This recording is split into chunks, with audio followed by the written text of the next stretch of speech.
Episode 16, Charlie and the Chocolate Festival. Now in our last episode, the pet detectives, they saved the NASA rocket program by getting the rocket ship standing up back straight and level. While little Thomas and Ruger, well, they helped out Hootie and the Barn Owls by setting up their stage and even joined in on stage to help them out with a couple tunes. When our team returned back to the office/feed store, Polly Opossum had a lost pet emergency. Now all lost pets are an emergency to the pet detectives because at one time most all of them were lost pets themselves. Charlie was a lost little puppy when he was found by his new family. One afternoon, Charlie had gotten lost on his way to school, and he wandered onto the local high school campus, where he was found by his new big sister Brianna. Well, Brianna and Charlie were instant best friends, and she brought him home. Now Charlie was a pup, and he was full of puppy energy, and when he was put into the backyard, and in his excitement, he wanted to see what was inside the house, and he accidentally, or so his lawyers say, tore all the screens off the windows. Well, his new Mommy Debbie was none too happy about that.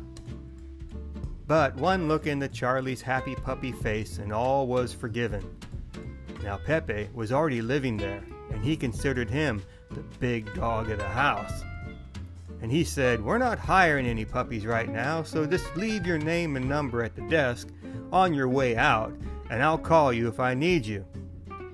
Now Mommy Debbie said, "We're going to have to try and find his family." So they checked him for an identification chip, but he didn't have one. Pepe said, "I bet he's wanted by the law." They put Charlie in the newspaper and on the Lost and Found Doggy online rescue site, but to no avail.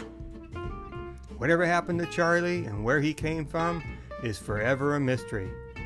The one thing that's not a mystery about Charlie is the happiness and joy he brings to everything he does. Pepe, on the other hand, he was a lost puppy that lived in the yard of a construction company. Pepe lived in the car wash, and he slept on a pile of rags, and all the workers there fed him. Now there was this one worker who fed him every day and wanted to take Pepe home, but Pepe wouldn't have any of it. He's an independent dog, he said. But after a year or so, Pepe, he did give up, and then he instantly got a flea bath, and a good cleaning up, and a trip to the vet to get all of his shots, and his identification chip put in.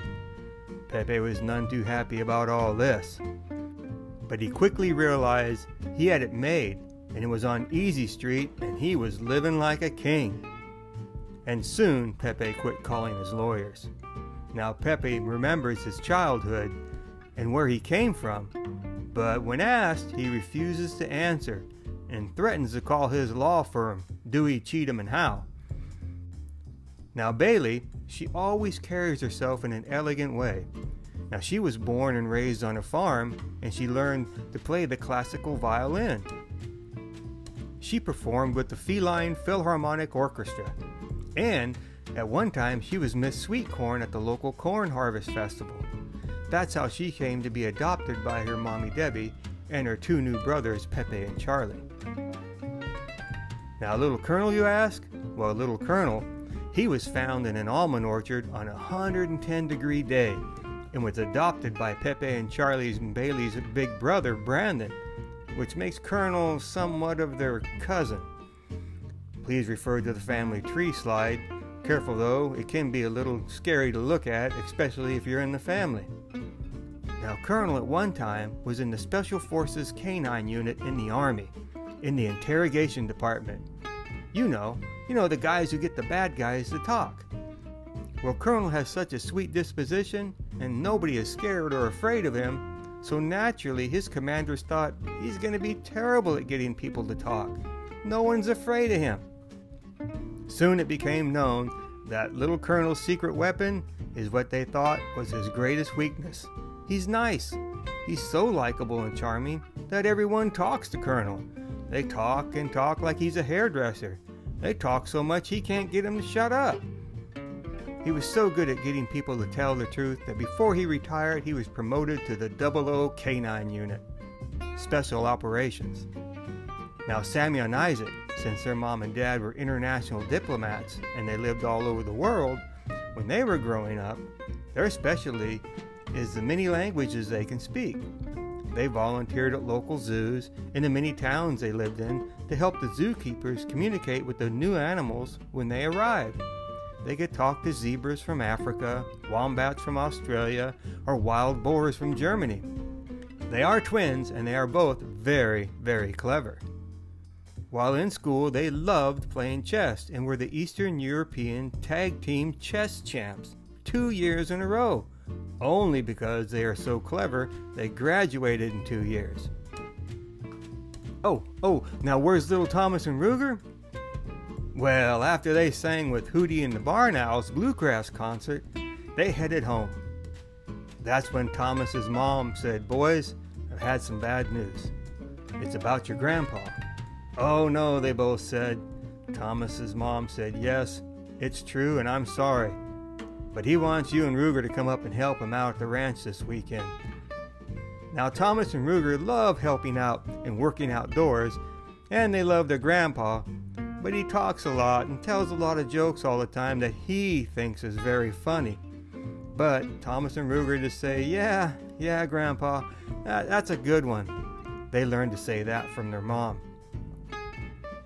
So Thomas and Ruger, they get to the ranch and ask their grandpa, "What can we do to help out?" "Well, it's April, and you know what that means."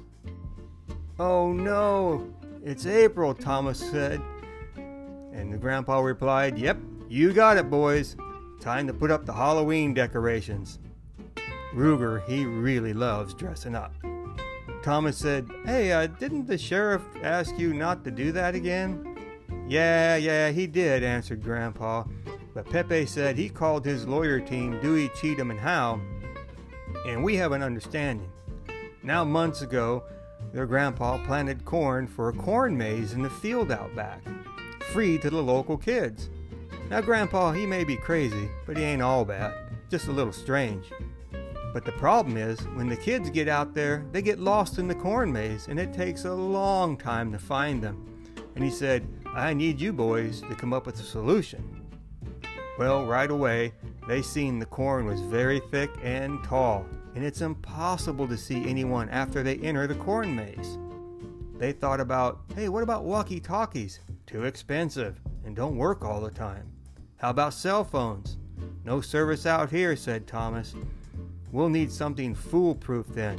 Then their grandpa answered, to get a foolish answer, you have to think like a fool. Ruger let out a groan, and Thomas said, you're right, we just need to keep it simple. So each group that went in, they were handed a stick with a different colored flag and a number on it. So Thomas and Ruger could stand outside and they could see all the flags and where everyone is all the time until they were safely out on the far side of the corn maze. After the day ended, they headed home and they looked at their grandpa's decorations, which he was so proud of. But Grandma Debbie nor the neighbors were quite as impressed. Buddy promises to take them down right after Halloween at the end of April. Yeah, we all know Halloween's in October, but no one has the heart to tell them.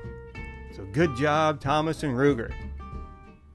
Meanwhile, back at the office, Polly Opossum explains to the pet detective team that the pet that's lost is the mascot at the chocolate festival in Oakdale. Now this is serious because last year Charlie won the s'mores eating contest and was due to compete in this year's contest again. The chocolate festival's mascot this year was Mr. Nibbles the chocolate bunny, and now he has gone missing. Mr. Nibbles, he became famous as an actor and has performed in many plays and movies. Now he played in The Sheriff in Hop Along Nibbles Saves the West, in Mr. Nibbles as Spider Bunny, and Spider Bunny Saves Christmas, not to mention his off-Broadway show, Mr. Nibbles Does Shakespeare. But famous or not, he's missing, and our team is on their way to the Chocolate Festival to find him. When they got there, they realized their job's going to be a lot harder than they thought, because this year the festival is giving out chocolate bunnies that look like Mr. Nibbles. But our pet detective team are on a mission, and they started searching the festival as soon as they arrived. They will go their separate ways and meet up in an hour at the s'mores eating contest to cheer Charlie on and go over what they have found.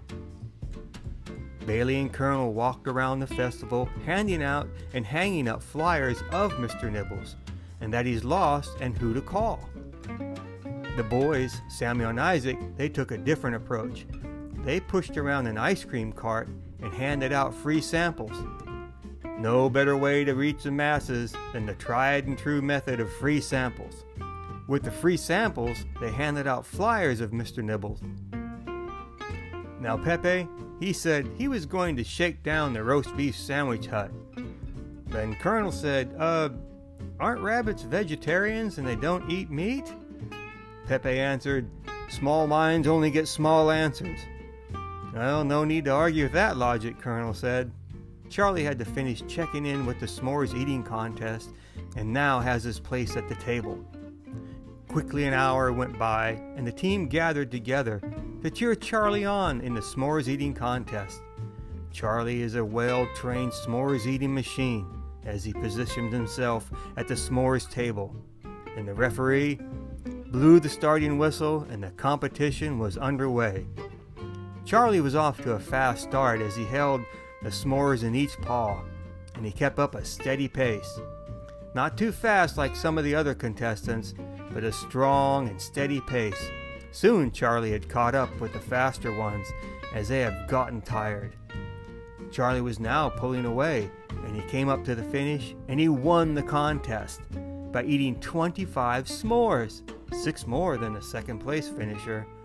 Charlie won the Chocolate Festival s'mores hat, and he's the Grand Marshal of the parade. The pet detective team told Charlie they had handed out all the flyers, but had no luck in finding Mr. Nibbles. Pepe said, yep, he wasn't at the roast beef sandwich hut either, but he's on his way to the barbecue ribs booth to make sure he's not there. Charlie was about to make his victory speech, and then he realized the festival was a big place, and they needed more people to help find Mr. Nibbles. So, Charlie, being a very clever dog, during his speech asked everyone to take a flyer of Mr. Nibbles, and they were going to play a big game of hide and seek. And the first one to find Mr. Nibbles will win free s'mores for them and their family. Well, the entire festival was on a mission now. All wanted to win free s'mores, and most of all, they wanted to find their favorite mascot, Mr. Nibbles. Also, our team was on their search too. Charlie in his new one Chocolate Festival hat had to stay up on the stage so that people could report to him if they found Mr. Nibbles. Everyone, they looked high and low and here and there and everywhere, with no luck. Now our team, they don't give up easily either. The pet detective's persistence paid off. As they went by his dressing trailer at the Chocolate Festival supplied for Mr. Nibbles, because he is rather famous, they found him standing just outside the trailer. But he was only about half as tall as he should be. You see, Mr. Nibbles is a chocolate bunny, and this year the weather is unseasonably hot. And when Mr. Nibbles stepped out onto the sidewalk of his trailer, he started to melt. But just as luck would have it, Samuel and Isaac, now they used to work at a chocolate factory in France at one time, and they know how to perform chocolate surgery. With plenty of fresh chocolate on hand from the festival, they got right to work on Mr. Nibbles, and they were able to put Mr. Nibbles back together just as good as new. So the Chocolate Festival was back on track, thanks to the pet detective team. And Mr. Nibbles, he was able to make his rounds and sign the autographs for all. Oh, now what did Charlie do with his hat? Well, he gave it to Mr. Nibbles to protect his head from the hot sun. And they also gave him a pair of bunny slippers to protect his feet from the hot ground. Once again, the pet detectives have saved the day in this year's Chocolate Festival too. Now, Pepe, he wants to remind everybody to hit that like and subscribe button. And little Colonel, hey, he says, hey, why don't you leave us a comment and ring that notification bell, because you don't ever want to miss the next adventures of the Pet Detectives.